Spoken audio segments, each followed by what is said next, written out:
Hey guys, welcome back to the channel. I hope everyone is doing well. So today I'm going to continue with Amazon, Facebook, and the Google YieldMax ETFs. So I still think there's a way to kind of go through like the YieldMax ETFs and find like a way to kind of grab some additional alpha from these ETFs. And I think the way to do it is like kind of digging through deeper and see what the stats are on some of the options. So thinkorswim has a lot of interesting things to look at, but I don't know if viewers will kind of gravitate this or not. So don't get attached to this just in case this video ID fails. This is a very manual process and it's very intensive. By the time this video is released, some of the data will be stale. So just to give you some context, I'm doing this after the February 2nd like batch of weekly options are coming out. So these are new like when I'm doing this, but by the time this video comes out, it'll be out of date. But of course, this is just like a preview mode. So it might be interesting to see like the effects of either the expired calls and then also kind of go back in time to see how well this information will be received. So again, just as a reminder, the Sizzle Index is it's like a measure of like the options trading activity versus like the 5-day average. So it solves a few of my problems and it's been around for a while. And this is also good for eventually doing some basic value at risk stress testing of these funds. And of course, like, unfortunately, it's a slow rollout just because I only have so much bandwidth for myself, like just doing my own trading and investing. So, and also just out of respect for the OGs like Retire Dividends and Max Convexity, I'm not going to cover Tesla, Coney, Triple QY, JetBR, or IWMY yet. So maybe there's plenty of YieldMax ETFs to kind of go through first, and then like if they're okay with me doing the rest of these guys, I'll take a stab at it, but no promises. So let me just go to the platform real quick and show you what I'm looking at.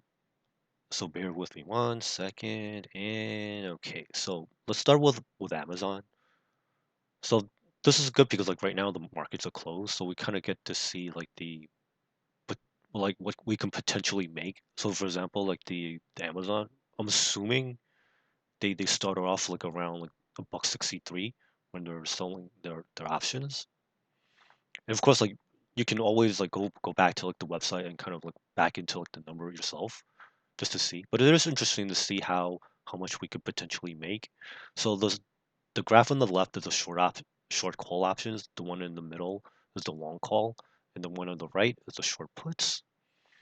So we can see like the 52-week implied volatility, the highs and lows. So it's between 57 and around 16, and right now the implied volatility is kind of in the middle of it at 38.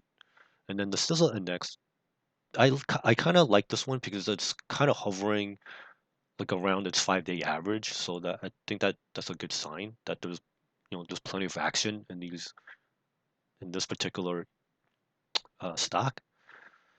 And just to kind of show you like the price slicing, I guess in the future I would like to see I would like to do more with this, but I don't know if like you guys are interested in this stuff. So let me know by watching or commenting.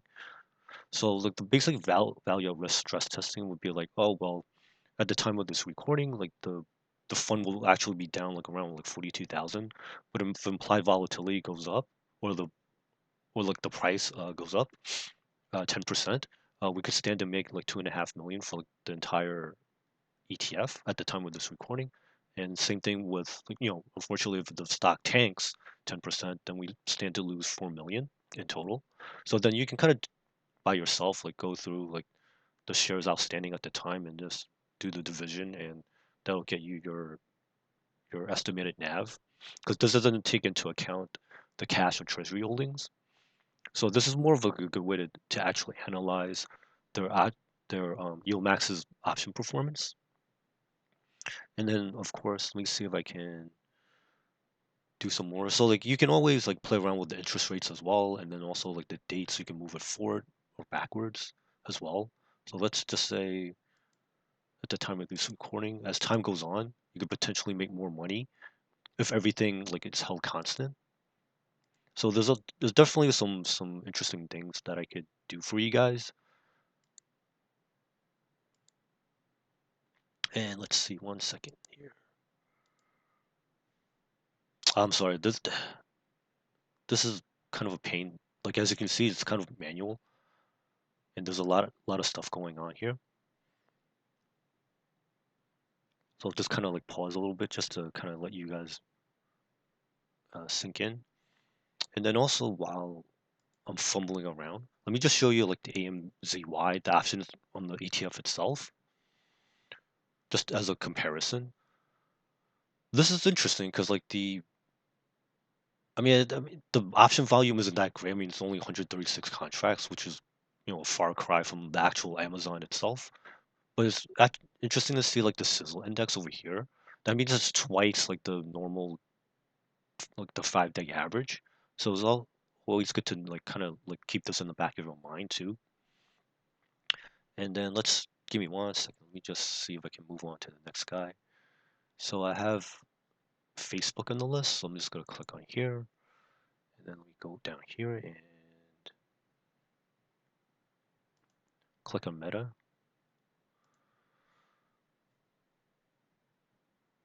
And then over here, change this to FB, so this way we can see like the Meta holdings. Oh, I'm sorry, I'm getting confused. I forgot they changed the ticker symbol to Meta.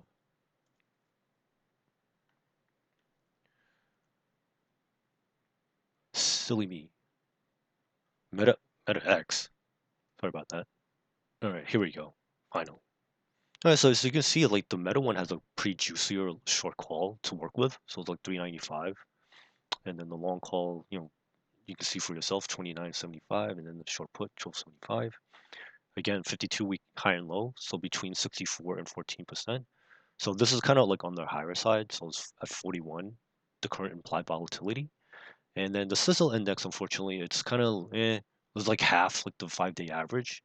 It's also good to note that too as well. And then we can potentially stand to. Oops, sorry. Let me just. As I said, like this is kind of manual, so bear with me 1 second here. So now I have to look for Meta, and here we go. So Meta over here. Oh, and this is interesting. So we're starting off like not too bad. It's like a $20,000 loss, and then like potentially if the price goes up 10%, we stand to make like 1.4 million. And then over here, like the same thing. If it goes down, we lose 2.2 million. And of course, like this is just like estimates, so like things will definitely change as time moves on. So in fact, let's just see what happens if we move forward in time. Yeah, so things get better because there'll be time decay and then like all these different factors. And then let's just see what happens if like the Fed cuts rates down to like 5% or something. All right, so it's not too bad. So let's bump it up again. So it's definitely interesting. Like if the Fed cuts interest rates, like we actually lose some money. So this is definitely like something I would enjoy like doing on my own time. Again, like I'm just sharing this in case people want to see more of this.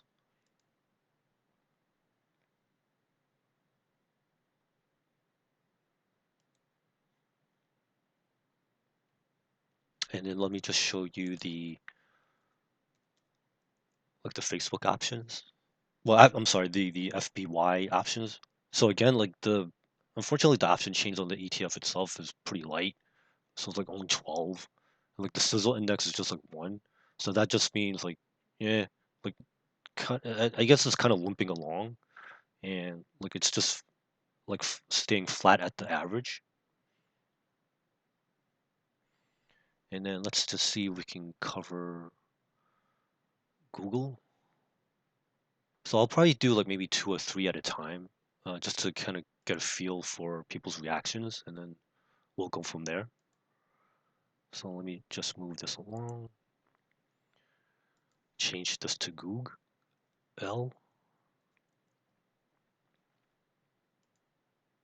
All right, so this guy is a buck 41, so it's not probably not the most juiciest, but it's not too bad. And then again, the 52-week high and low was between 52 and 18. And then right now, like we're sitting in the middle in terms of implied volatility. And then the Sizzle Index is unfortunately again below average or below this 5-day average. So right now, this is interesting. Let's see. Sorry about that. I have to get used to like this process. All right, so this is actually pretty interesting. This one starts off at like a modest profit, and then like we shock it like 10% up, we get $1 million, and then if the market tanks for this particular product, goes down to 1.8 million. So let me. Oh, I'm sorry. This is so annoying. All right, I mean, so it's not too bad. Again, like if we start off at like January 28th, like right now, like we're at a small loss, and then as time goes on, it should get better because of time decay, and then also potentially a small collapse in implied volatility. So again, there's definitely like things that can be played around with. And then let me just show you GUI. So again, this is bad. There's like no option activity in terms of like this underlying. Oh, yeah, and the Sizzle Index is like a third of what is normally trades at. So unfortunately, this one doesn't have a lot of activity. And then let me just show you again, like kind of like the risk profile. So like most of these will have like this same uh, P&L graph. So basically, like it's capped upside, and then in theory, like limited downside. But again, this is in theory. And then there's also stuff like the probability analysis, but I don't know if there's any demand for that. So let me just see here. And then here we go. So also, and if we want to play around with like the volatility, so let's say we move forward a little bit to like let's say February 1st, but then like volatility goes up. You can see how it starts to affect like, the P&L. So let's say the volatility is just at like 2% up, and then if we go back down, you kind of see like the difference in P&L here. So I mean, I think this is kind of interesting, but again, it's kind of manual and time consuming. So let's see how this goes. And let me just go back to PowerPoint. So I think this could be interesting in in addition to analyzing the YieldMax ETFs. Of course, like I think people should round out their portfolios just in case. And the risks are, well, yeah, as you can see from the P&L graph, like it's unlikely to have good capital appreciation, but we're here for the yields, and they won't be consistent week to week. So again, like just like playing around with like the time, like the price movements, and then volatility adjustments, you can see how this is definitely like a hard thing for the yield max managers to kind of go through, and I'm sure they have like their own ways to analyze the stuff too. So this definitely doesn't guarantee profits. And if you like this type of content, please consider giving this a like. Let me know how you like this type of content, and if you can subscribe as well and help Panda beat the algorithm, I would greatly appreciate it. I hope everybody makes some good money out there. Thank you very much for watching, and I'll see you in the next video. Bye now.